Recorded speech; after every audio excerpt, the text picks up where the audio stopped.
নমস্কার, miss mind চ্যানেলে আপনাদের আরও একবার স্বাগত। আজকে আমি আপনাদের দর্শন করাতে নিয়ে যাচ্ছি বাংলার একটি বিরল স্থাপত্যের মন্দির মা হংসেশ্বরীর মন্দির দর্শন করাতে।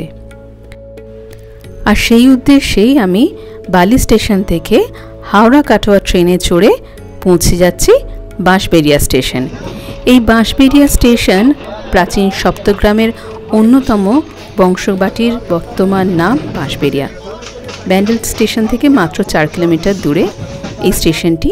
আর এখানে আছে সেই বিখ্যাত মা হংসেশ্বরী মন্দির এবং অনন্ত বাসুদেব মন্দির। মা হংসেশ্বরী মন্দিরের বিশেষত্ব হচ্ছে সেই মন্দিরের স্থাপত্য এবং মায়ের মূর্তি, যা বাংলার অন্য 5টা মন্দিরের থেকে একদমভাবেই আলাদা। এই মন্দির প্রতিষ্ঠার কাজ শুরু করেছিলেন রাজা নৃসিংহদেব। তার পিতার মৃত্যু 3 মাস পর তিনি জন্মগ্রহণ করেন এবং তখনকার দিনে যে গোবিন্দদেব নিঃসন্তান অবস্থায় মারা গেছেন, এই অজুহাতে নবাব আলীবর্দী খাঁ অন্য জমিদারদের মধ্যে তার সম্পত্তি বিলি করে দেন। আর দেখুন, মন্দিরের কথা বলতে বলতে আমরা এসে পড়েছি বাঁশবেড়িয়া স্টেশনে। এই বাঁশবেড়িয়া স্টেশন থেকে হাঁটা পথে কিন্তু মা হংসেশ্বরীর মন্দির। এখান থেকে মা হংসেশ্বরী মন্দিরের দূরত্ব মাত্র 1.3 কিলোমিটার। অর্থাৎ স্টেশন বাজার দিয়ে আপনারা যদি 1 নম্বর প্ল্যাটফর্ম দিয়ে বেরিয়ে স্টেশন বাজার হয়ে যান, তাহলে সেখান থেকে মন্দির কিন্তু খুব কাছেই। 2 নম্বর প্ল্যাটফর্ম দিয়ে যদি আপনারা বেরোন, সেখান থেকে একটু ঘুরপথ হয়, সেখান থেকে 2 কিলোমিটারের বেশি পর্যন্ত রাস্তা। তবে সেখান থেকে টোটো অটো অ্যাভেলেবেল, আপনারা সেইভাবেও যেতে পারেন। আর যদি 1 নম্বর প্ল্যাটফর্ম হয়ে যান, তাহলে সেখান থেকে মন্দির কাছে।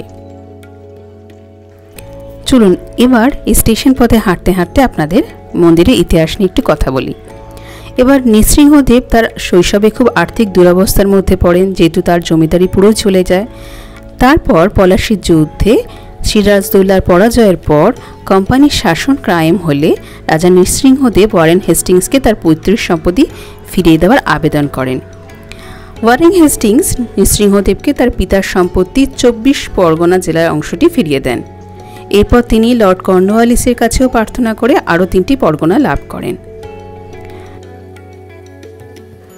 বাঁশবেড়িয়া স্টেশন থেকে বেরিয়ে স্টেশন বাজার হয়ে হাঁটা পথে আমি মা হংসেশ্বরী মন্দিরের দিকে এগিয়ে যাচ্ছি।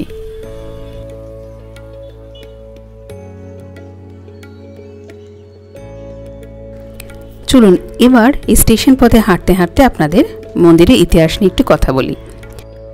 1791 খ্রিস্টাব্দে তিনি কাশীতে যান। সেখানে সাধু সন্ন্যাসীদের সাহায্যে তান্ত্রিক মতে যোগশাস্ত্রে বিশেষ পারদর্শিতা লাভ করেন।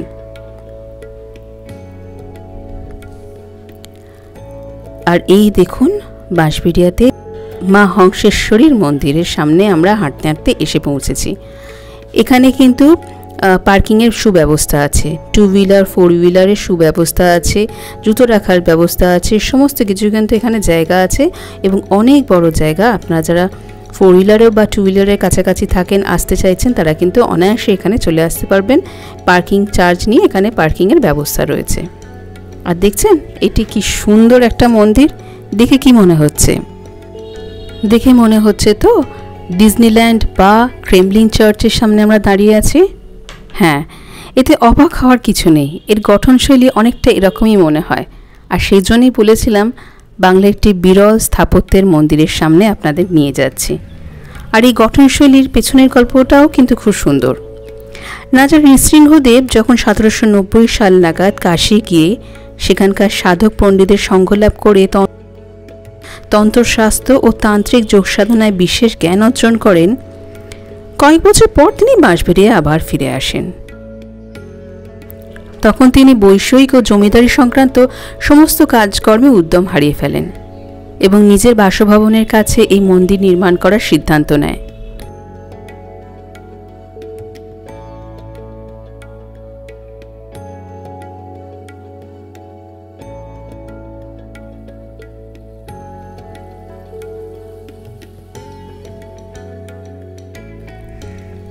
আর সিদ্ধান্ত নেন এর গঠনশৈলীতে থাকবে নৃসিংহদেবের গূঢ় তান্ত্রিক বিখ্যার অভিজ্ঞান। তন্ত্রভিত্তিক যৌগিক সাধনায় মানবদেহের ভেতরে যে বিভিন্ন স্থানে 5টা প্রধান নারী, ইরা, পিঙ্গলা, সুষুম্না, বজ্রাক্ষ, চিত্রিণী এবং 13টা চক্র কল্পনা করা হয়ে থাকে। এই সমস্ত নারী ও চক্রকে গুরু যৌগিক পদ্ধতিতে জাগিয়ে তোলা ও চলাচলের মধ্যে দিয়ে ঈশ্বর লাভ ও সিদ্ধি লাভে পথ প্রশস্ত হয় বলেই বিশ্বাস। রাজা নৃসিংহদেব তান্ত্রিক কুলকুণ্ডলিনী ধারণাকে এই গঠনশৈলীতে তুলে ধরার দুঃসাহসিক সংকল্প গ্রহণ করেন। রাজস্থান থেকে নিয়ে আসা হলো মন্দির নির্মাণের শিল্পীদের, উত্তরপ্রদেশের চুনার থেকে আসা হলো উৎকৃষ্ট বেলে পাথর। প্রায় 5 লক্ষ টাকা ব্যয়ে তৈরি হলো এমন এক মন্দির যা স্থাপত্য ভূভারতেই বিরল। তবে রাজা নৃসিংহদেব তার জীবদ্দশায় এই স্বপ্নের মন্দির সম্পূর্ণ করে যাননি।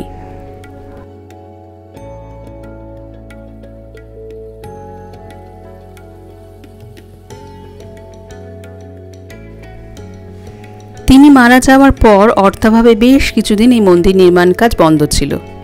পরে তার স্ত্রী রানী শঙ্করী দেবী স্বামীর অসম্পূর্ণ কাজ সমাধা করেন এবং 1814 সালের এই মন্দির সর্বসাধারণের জন্য খুলে দেওয়া হয়। 70 ফুট উচ্চতা বিশিষ্ট এই 5 তকা হংসেশ্বরী মন্দিরে 13টা মোচাকৃতির শিখর বা রত্ন রয়েছে। এগুলি অনেকটা পদ্মের কোরকাকৃতি। প্রতিটি কোণে একটা করে রত্ন বা শিখর থাকে। এই মন্দিরের ক্ষেত্রে কিন্তু সেমনটা নয়। এই মন্দিরের 8টা কোণে 8টা, মাঝখানে 4টে এবং কেন্দ্রস্থলে একটা শিখর রয়েছে যা কুলকুণ্ডলিনীর একটা চক্রকে চিহ্নিত করে। আর প্রতিটি তল থেকে খাড়া সিঁড়ি উঠে গেছে এবং গর্ভগৃহ থেকে চূড়ো পর্যন্ত গোটা মন্দিরটাই ভিতরে ভিতরে অসংখ্য গোপন সিঁড়ি এবং সংযোগ পথ দিয়ে যুক্ত। ফলে মন্দিরের ভিতরটা আসলে একটা গোলক ধাঁধার মতো মনে হয়, যেখানে একবার ঢুকে পড়লে সঠিক সন্ধান ছাড়া বেরিয়ে আসা মুশকিল। অর্থাৎ গুরু যদি সঠিক পথ না বাতলে দেন তাহলে ষটচক্র ভেদ করে এই যৌগিক গোলক ধাঁধা থেকে মোক্ষের প্রকৃত পথ বের করা অসম্ভব।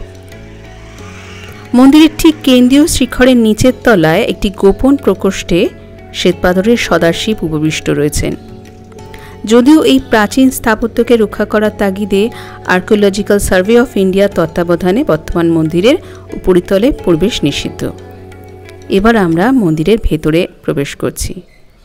মন্দিরে হংসেশ্বরী নাম মায়ের কেন এটার বলার জন্য বলতে পারি, মানুষের নিঃশ্বাসের সময় হং শব্দ হয় এবং প্রশ্বাসের সময় শহ শব্দটি নির্গত হয়, যার ফলে এর নাম হংস মন্ত্র বা অজপা মন্ত্র।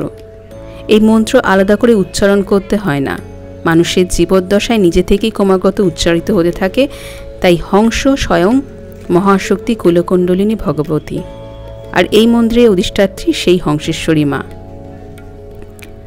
মন্দিরের গর্ভগৃহে দেখা যায় সহস্রদল নীল পদ্মের ওপর শায়িত মহাকালের হৃদয় থেকে উত্থিত 12 দল পদ্মের ওপরে এক পা মুড়ে মা বসে আছেন দেবী হংসেশ্বরী।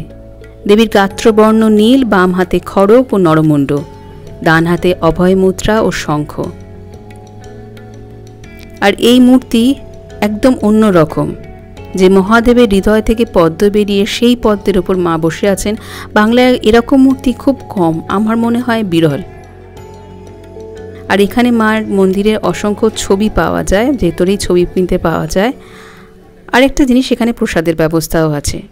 সকাল 10টার মধ্যে আপনারা 50 টাকার কুপন কেটে এখানে মায়ের মন্দিরে প্রসাদ পেতে পারেন। বেলা 11:45 থেকে এখানে প্রসাদ দেওয়ার ব্যবস্থা আছে। মন্দির খোলা থাকে সকাল 7টা থেকে দুপুর 12:30 এবং বিকেল 4টে থেকে সন্ধ্যে 7টা পর্যন্ত। এই হলো হংসেশ্বরী মায়ের মন্দির। আর পাশেই রয়েছে টেরাকোটার অসম্ভব সুন্দর কারুকার্য করা অনন্ত বাসুদেব মন্দির। এই মন্দিরে ভিডিওগ্রাফি করা সম্পূর্ণভাবে নিষিদ্ধ, কারণ এটি কাছে যাওয়া প্রায় বারণ। এটি Indian archaeological survey of India দ্বারা সম্পূর্ণভাবে সুরক্ষিত। এর টেরাকোটার কাজ অসম্ভব সুন্দর, যার দেয়ালে খোদিত রয়েছে দক্ষযজ্ঞ, মহিষাসুরমর্দিনী, দশমহাবীরতা, হরধনুভঙ্গ, আর কালী, শিব, আরও কিছু। আর এই হচ্ছে সেই অনন্ত বাসুদেব মন্দিরের মূর্তি। মা হংসেশ্বরী মন্দির এবং বাসুদেব মন্দির পরিসর অনেক বড়। আপনারা সপরিবারে গেলে আপনাদের খুবই ভালো লাগবে এবং একটা বিরল স্থাপত্যের মন্দির এবং মাকে দেখলে আপনাদের সত্যিই খুব ভালো লাগবে। খুব সংক্ষেপে আজকে এই ভিডিও বানালাম। আশা করি আপনাদের ভালো লাগবে। আসবো আবার নতুন ভিডিও নিয়ে। ততদিন নমস্কার, ধন্যবাদ।